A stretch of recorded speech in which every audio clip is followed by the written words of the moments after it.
would like to say welcome to Sonja Bittner, our registered nurse for Sequim School District, and Jess Pankey with the Department of Health. They are here to answer questions that have been sent to us by staff members regarding opening up schools and our safety precautions. So I will let you two take it away. Thank you. Thank you, Dr. Prine, and welcome, Jess. You and I have been in contact now for quite a while, and I'm so pleased you're here to share some of your knowledge with us. So as you know, the school produced a reopening plan that was sent to you, and also Dr. Unthank. We're very thankful for your participation in that. And last Wednesday, the staff in the district were asked in a district meeting to please forward me emails with any health and safety concerns. So I'm just really pleased to have you here today, and I'd really like for you to share with the staff where you work, Clallam County, and some of what you've been doing there. Yeah, thank you very much. Thank you, Dr. Prine. Thank you, Sonja. It's really nice to see your face, and thank you for inviting me. I do work for Clallam County Environmental Health and Health and Human Services.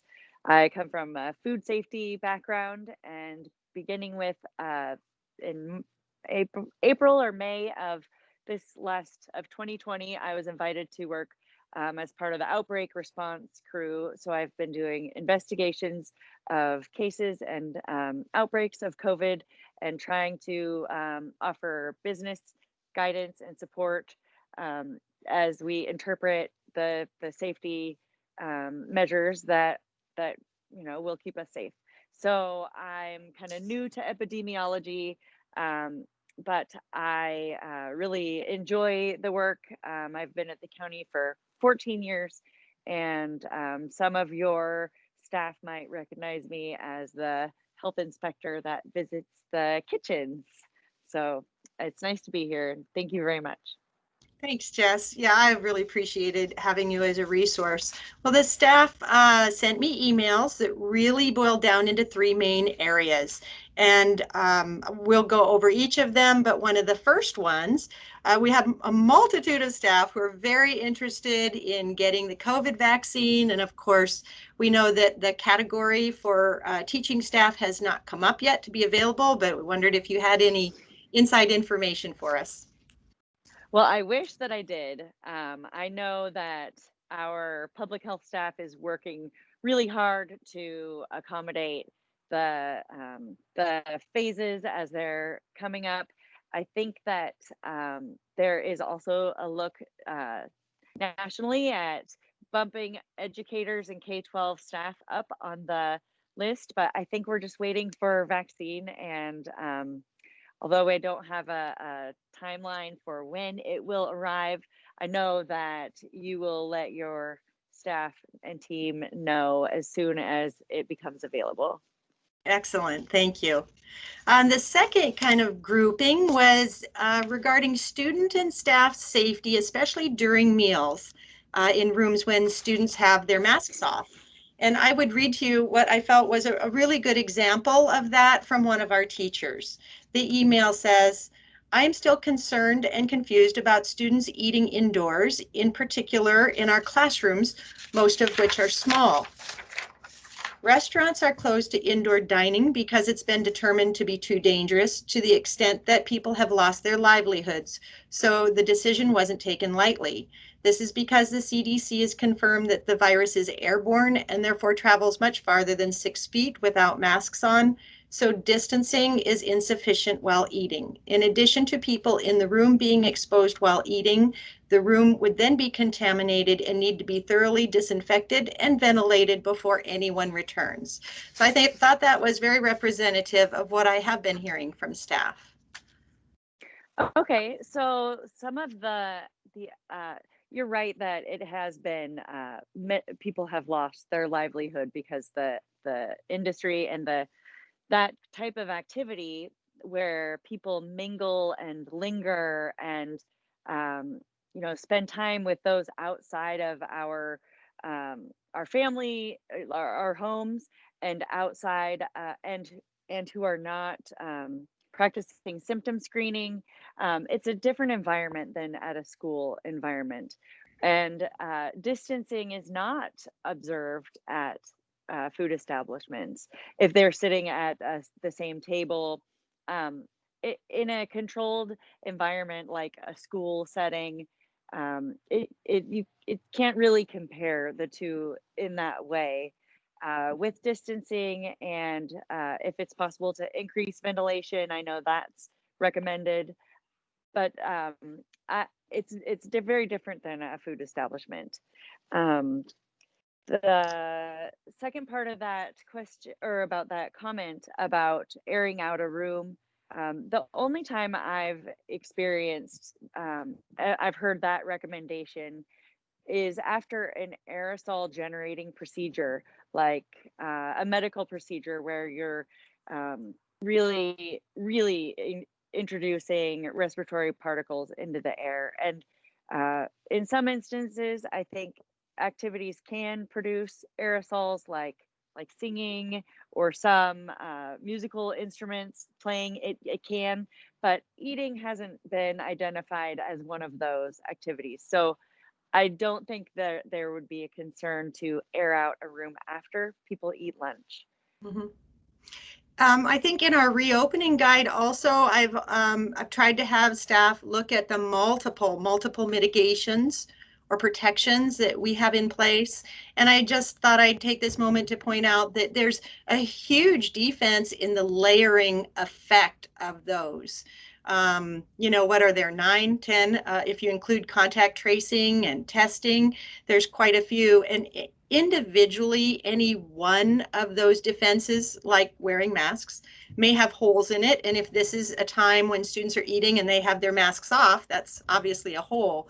But by creating a situation where we still have cleaning, disinfecting, hand washing, social distancing, ventilation, all of those things in place, that we bolster student and staff protection. Does that make sense, Jess? Have I forgotten anything? No, that makes total sense. There are at least 5 main mitigating factors that were identified by the CDC, and you've addressed them. So, and that's not something we see at restaurants or other food establishments. Okay, great. Well, I will move on to the last question, and I'm going to go ahead and read this email too, because it's really surrounding cohorting, which is not a term I think I had even heard really before this last year. So it's a little bit new to all of us, certainly new within the school districts, ever since the one-room school at any rate. And I freely admit I wasn't around for that. But I will go ahead and read this from one of our staff members. When Dr. Prine was listing the elements of a safe return, it included hand washing, masks, social distancing, and cohorts. I don't remember the exact phrasing around cohorts, nor do I know exactly what it means, but clearly we can do small cohorts in a meaningful way at the elementary level, though this is certainly harder at a secondary level. So I think it would really help for staff to understand basically what cohorting is and how that works into what you do every day in your job. Well, so cohorting is putting individuals in smaller groups that are easier to track and predictable as they move throughout the day, so that if there is a potential exposure event, you can quickly identify who may have been considered a close contact, which is someone that's been within 6 feet of a contagious, someone who's infectious, contagious person for 15 minutes over a 24-hour period. So by spacing and kind of by limiting passing times and really encouraging people to not spend time as a close contact, that helps with the cohort, with the group identification if there is a contact tracing event. And an interesting thing that came up in one of our recent discussions is that I made an assumption that a whole classroom would likely be the cohort should there be an event. And you said that wasn't necessarily the case, that a whole classroom would be quarantined. by the Department of Health. So I thought that was the nuances to when people are actually considered close contact is important.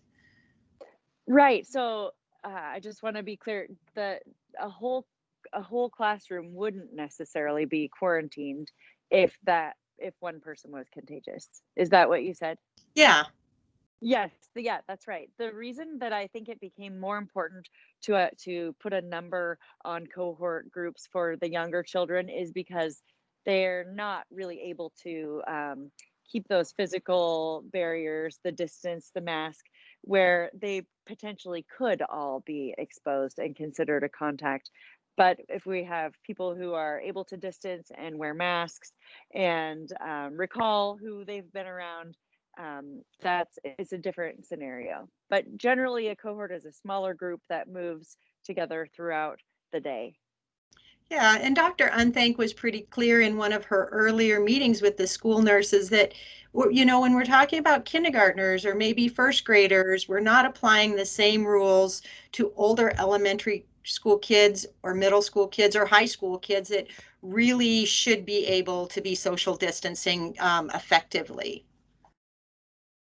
Right. And then the other thing you and I had talked about was to realize that cohorting happens in larger groups and it also happens in smaller groups. So by doing the AABB schedule, that's our initial cohort, right? And then at the elementary grades, we're cohorting into grade levels, we're cohorting into classrooms, we're going farther and farther down the line regarding cohort groups.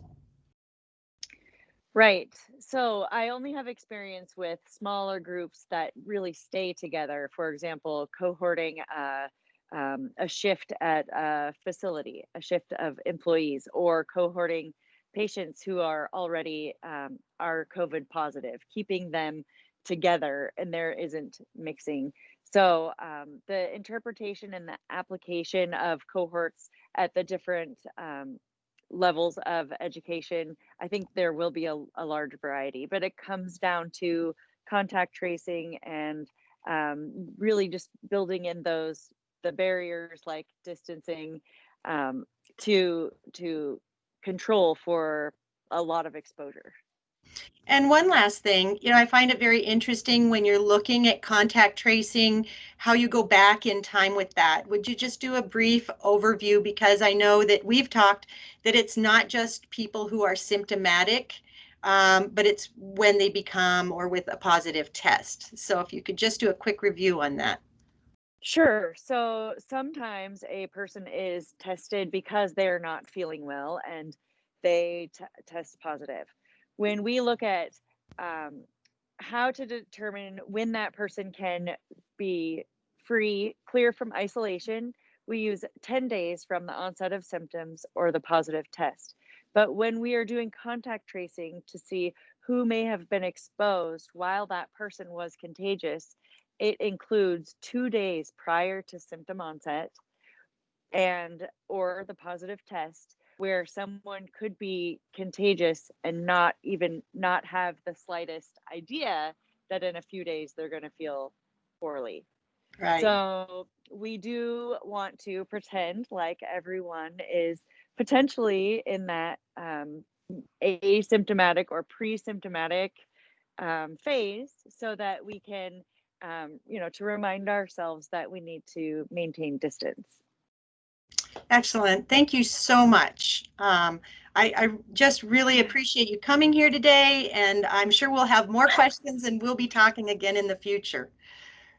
Yeah, you're very welcome. Thank you. Dr. Prine. Yes, and I would just like to say thank you to both Sonja Bittner, our registered nurse here at Swim School District, and Jess Pankey, our Clallam County Department of Health guru. I want to thank both of you for coming on today, and hopefully we can do this frequently so that people can, when they have more questions, we can have more answers. So thank you very much. Sure. Have a wonderful weekend. Thank you. Thank you. Bye.